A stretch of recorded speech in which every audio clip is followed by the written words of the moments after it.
Timbog ang isang high-value individual matapos magpositibo at makuhanan ng mahigit 180,000 na halaga ng hinihinalang shabu sa bypass operation ng mga otoridad sa kahabaan ng Barangay Poblacion, North Cotabato.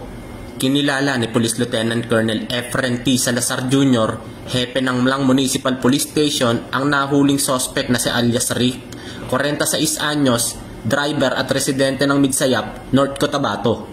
Matagumpay na nailatag ang naturang operasyon laban kay Rick sa tulong ng mga operatiba ng Regional Police Drug Enforcement Unit 12 at Regional Special Operations Group 12. Nabentahan ng sospek ang isang posture buyer ng isang pakete ng pinaghihinalaang shabu na nagkakahalaga ng 6,800 pesos na nagresulta naman sa pagka-aresto nito.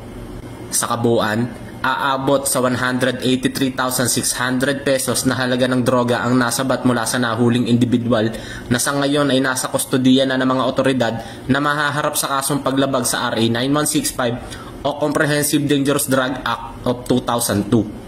Ang isinagawang operasyon ng mga otoridad ay bunga ng pinaigting na kampanya laban sa iligal na droga at kriminalidad sa tulong at suporta na rin ng mga mamamayan para mapanatiling maayos, ligtas at mapayapa ang komunidad. Mula dito sa General Santos City, ako ang inyong Police News Network Correspondent, Patrolman Mandia, alagad ng batas, taga-taguyod ng Balitang Pulis.